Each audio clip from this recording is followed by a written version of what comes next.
Dari tadi ini udah rame nih Pak untuk nanya-nanya ke ANJ sendiri potensi seperti apa. Tadi saya sudah sempat tanya ke Ibu Win kinerja produksinya seperti apa di 2023 karena memang ada El Nino ya yang kondisi cuaca kurang baik gitu yang tidak favorable untuk komoditas sawit. Nah, tadi saya udah banyak nanya Pak, saya serahkan ke Bro Niko nih, bisa langsung bertanya baik ke Ibu Win atau ke Pak Lukas, karena pertanyaan Bro Niko ini tajam-tajam Pak.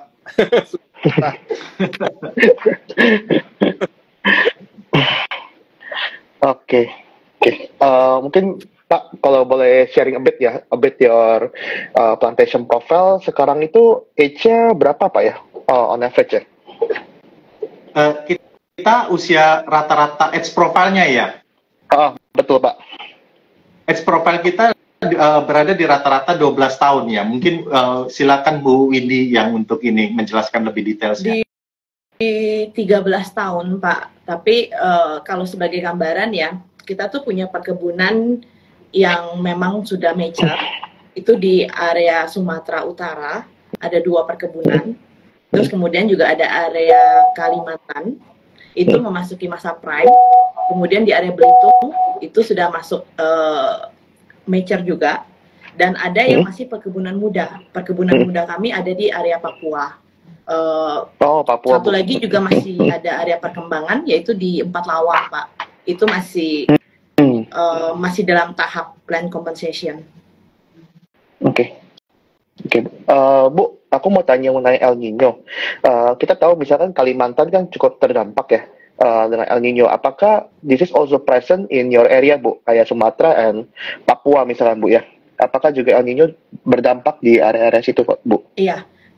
Jadi kita udah satu suara nih Pak Niko. Tadi Pak Daniel sempat nanyakan El Nino seperti apa. Jadi kita udah satu suara bahwa sebenarnya efek El Nino ini kita belum merasakan di tahun ini. Kita akan rasakan mungkin around 1 sampai 2 tahun ke depan gitu. Jadi kalau Bapak bilang dampak, kita nggak memungkiri lah, pasti akan ada dampaknya kepada kita, yaitu dalam bentuk penurunan produksi. Tapi kita juga sudah melakukan langkah-langkah mitigasi Pak, untuk memang mengcounter efek dari El Nino ini. Jadi ada beberapa program yang memang kita sudah jalankan, seperti composting. Kita ada lakukan, kita bangun pabrik composting kita, di mana satu, bisa menghemat kos kita dengan penggunaan pupuk yang lebih murah. Kedua, kita bisa memaksimalkan unsur hara yang diberikan kepada tanaman, Pak. Jadi sudah ada resep yang dikembangkan oleh tim R&D kita supaya dari composting tersebut bisa memberikan mineral yang sangat diperlukan oleh tanaman. Kedua, kita lakukan program-program regeneratif agriculture. Pak Lukas bisa jelaskan Pak, regeneratif agriculture yang kita lakukan Pak. Ya, jadi mungkin saya mundur satu langkah dulu ya, karena tadi yang ditanya dampak dari El Nino. Kalau dampak dari El Nino-nya, memang benar itu akan terlihat dampaknya 1 tahun kemudian. Dan saat ini yang bisa kita lihat, ini kan El Nino itu dimulai kurang lebih bulan Juli. Jadi kita udah kurang lebih berjalan 6 bulan pasca pertama kali mengalami istilahnya water deficit. Dan sampai dengan titik kemarin kan kita ada 2 perkebunan kita yang berdasarkan histori, berdasarkan sejarah, itu rentan terhadap dampak El Nino. Satu tadi Pak Niko udah sebutkan Kalimantan, betul. Kalimantan satu, terus yang kedua Belitung. Nah, yang di 2 area ini, kita dari assessment kita terakhir di awal bulan Desember, produksi kita sampai dengan bulan Maret aman. Aman artinya belum terdampak. Tetapi setelah bulan Maret ini, itu yang harus kita lihat, hati-hati nih. Karena kalau untuk sampai dengan bulan Maret di pembentukan buah itu kan kelihatan yang istilahnya black bunch, buah hitam. Nah, black bunch-nya itu terus kemudian female flowers dulu, terus kemudian polinasi, terus menjadi buah hitam, dan buah hitam ini akan berkembang menjadi buah sawit yang matang. Nah, dari sensus yang terhadap female flowers, terus kemudian buah hitam, ini estimasi kita sampai dengan bulan Maret masih aman. Tetapi setelah bulan Maret, ini yang harus kita hati-hati, dan tetapi per saat ini kita masih yakin bahwa apa yang intervensi-intervensi kita lakukan melalui composting dan juga satu hal juga yang kita lakukan untuk memitigasi dampak dari El Nino adalah menggunakan drip fertigation. Nah, tadi Ibu Windy menyampaikan kita juga ada konsep regenerative agriculture, di mana kita memaksimumkan keseimbangan ekosistem alam. Di mana keseimbangan ekosistem alam ini kan mungkin beberapa dari Cuan Trooper sudah juga pernah baca mengenai rantai makanan gitu. Jadi kita menjaga keseimbangan rantai makanan sehingga mengoptimumkan penggunaan bahan-bahan yang organik dan tentunya sebagai penyeimbangnya pasti kita nggak bisa menghilangkan 100% unsur-unsur kimia. Pupuk kimia tetap kita pakai, pestisida, herbisida kimia tetap kita pakai. Tetapi sebelum menuju ke arah sana, kita utamakan dulu penggunaan yang berbahan organik supaya struktur dari tanah tersebut itu bisa terjaga strukturnya. Terus kalau tanah yang baik itu bisa menahan atau mempertahankan moisture, kelembapan air di tanah tersebut. Dan satu hal juga yang mungkin berbeda dari perkebunan lainnya adalah pembangunan waduk penyangga air kita. Seperti di Ketapang, kita infrastruktur untuk waduk penyangga untuk air dan juga kita gunakan sebagai infrastruktur pencegah kebakaran. Investasi kita sekitar 4 juta dolar. Oke, noted Pak. Pak, a little bit question about your expansion plan, Pak. Kalau saya lihat nih ANJT kan mostly mainannya upstream ya bisnisnya. Is there a chance Bapak masuk ke downstream business atau going forward masih mau main di upstream business ya Pak ya? Untuk jangka pendek ke depan, jangka pendek ini mungkin less than 5 years ya Pak. Kita terakhir melakukan kajian seingat saya pertengahan tahun ini atau mungkin di kuartal pertama tahun 2023 ini, di mana kalau kita lihat kapasitas downstream di Indonesia itu sudah 2 kali lipat daripada kapasitas produksi upstream.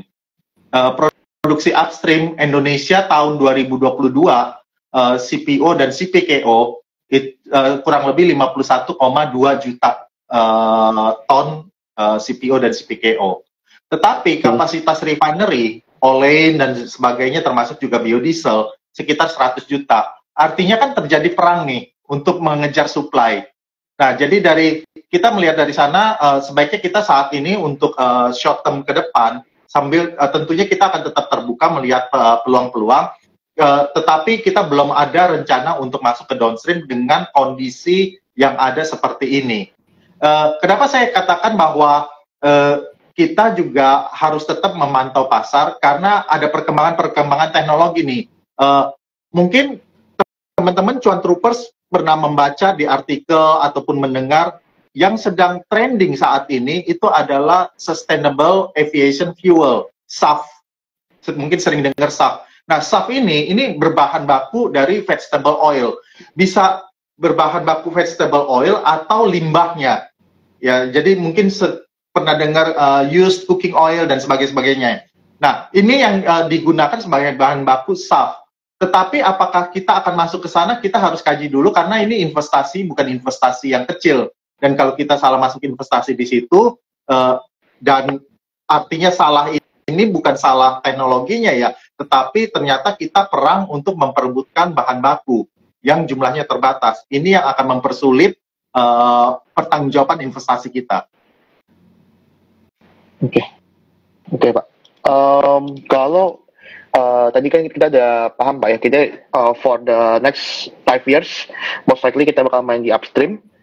If that's the case, kira-kira kita akan ada perluasan planted area nggak Pak? Dan kalau if that's so, capex-nya kita expect berapa Pak ya going forward Pak ya?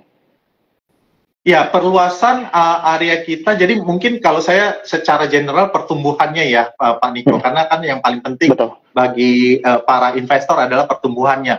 Pertumbuhannya akan berasal dari 2 mesin. Satu adalah dari replanting.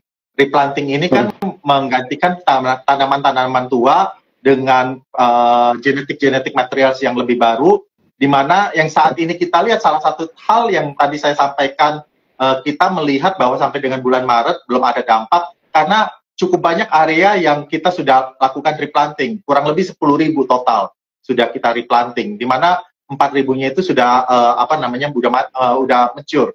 Nah, terus kemudian engine growth yang kedua itu berasal tadi Ibu Windy menyampaikan kita ada area yang sedang dalam proses pembebasan lahan dan rencananya tahun 2024 ini sudah dianggarkan untuk mulai new planting, yaitu yang berada di Sumatera Selatan.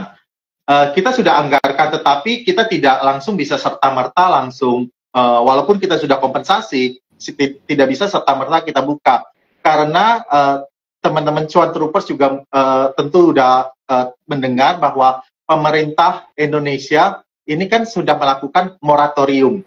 Moratoriumnya ini untuk area-area yang baru. Tetapi bagaimana dengan area-area yang sudah memiliki izin? Area-area yang memiliki izin tetap diizinkan untuk melakukan pengembangan, tetapi dari kerangka misalnya seperti kerangka RSPO, International Sustainability Standard tersebut, ada protokol-protokol yang lebih strict, jadi harus melalui beberapa kali review. Terutama juga dalam konteks RSPO dan juga Sustainability Policy EIJ, kita kan mengadopsi konsep no deforestation. Jadi kita harus pastikan area-area tersebut memang area-area konversi lahan yang bukan hutan. Gitu. Mungkin saya tambahkan sedikit Pak Lukas. Jadi kalau tadi Pak Lukas sempat menyebutkan soal replanting, terus kemudian perkebunan kami yang di Sumatera Selatan, sebenarnya satu lagi adalah engine kita adalah perkebunan muda kita, Pak. Jadi kita punya perkebunan muda di Papua Barat Daya.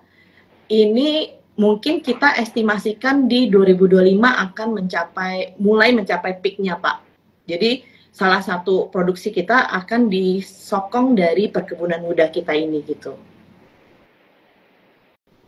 Oke. Ini banget jawabannya ya Bro Niko antara Pak Lukas dan juga Bu Windy. Saya jadi langsung belajar banyak nih Pak Lukas untuk industrinya seperti apa, dan ternyata industri sawit di Indonesia beda company itu beda nature-nya ya Pak ya sebenarnya. Soalnya saya pikir industri sawit itu sama aja gitu, tapi ternyata beda-beda ya kalau beda company cara mengelolanya. Betul Pak Daniel. Jadi mungkin kalau secara produk ya sama-sama CPO, tetapi tujuannya bisa berbeda nih. Kalau di ANJ kita mempunyai visi untuk menjadi perusahaan pangan kan yang berbasis agribisnis, sehingga produk-produk yang kita hasilkan itu selalu kita tujukan untuk food grade. Nah, tetapi ada juga perusahaan-perusahaan perkebunan kelapa sawit yang menghasilkan CPO bukan food grade. Disebut juga CPO, tetapi tujuannya misalnya kepada biodiesel dan faktor-faktor lainnya yang bukan untuk tujuannya untuk pangan. Nah, bedanya apa sih antara food grade dan non food grade? Kalau yang food grade, pertama kalau kita food grade itu dilihat salah satu faktornya adalah FFA, free fatty acid-nya ya. Jadi kalau umpamanya FFA-nya kita di ANJ kita rata-rata itu bisa memproduksi FFA dengan rata-rata 3,5%. Nah, kalau kita bisa mencapai 3 ataupun di bawah 3, maka pembeli kita bersedia membayar suatu premium. Kalau harga CPO kan harga komoditi, yang tadi Pak Niko udah sebutkan harganya berapa itu ya. Nah, itu adalah harga komoditi, tetapi kalau umpamanya kita bisa mencapai high quality CPO dengan FFA 3 ataupun di bawah 3, maka ada premium. Dan perkebunan kita yang satu di Sumatera Utara, terus kemudian yang selalu konsisten juga itu Belitung, dan terakhir ini yang mulai juga bisa mencapai di bawah 3 itu adalah yang di Kalimantan. Ini berhasil mendapatkan premium-premium tersebut. Di luar dari premium ini, mungkin tadi saya kan ada sebut mengenai RSPO. Apa sih manfaatnya RSPO? Pembeli-pembeli kita yang perusahaan-perusahaan internasional ini juga bersedia membayar suatu premium karena sustainability certification ini. Jadi itu mungkin kurang lebih bedanya gitu Pak Daniel. Oke. Menarik banget ini Pak. Short brief tapi ini langsung dapat jawaban yang kena nih Pak. The point. Oke, baik. Untuk teman-teman cuan troopers yang ingin bertanya, jangan lupa masukkan ke kolom question and answer ya, kita masih tunggu pertanyaan-pertanyaan menariknya. Tadi ada yang tanya tentang lowongan kerja, itu nanti jawabnya belakang ya. Banyak yang tertarik ini langsung Pak untuk bergabung ke grup. Berkaitan dengan pergerakan harga sahamnya katanya undervalue. Nah, Instagram kita gerakan saham dan lain. Nah, pasti dibilang undervalue dan juga potensi-potensi support dan resistennya nanti akan dijelaskan di sana. Namun demikian, jangan lupa teman-teman sebelum HKANJT ya, disclaimer on, nanti belinya pakai aplikasi spot, daftarnya via eform.sukorsekuritas.com.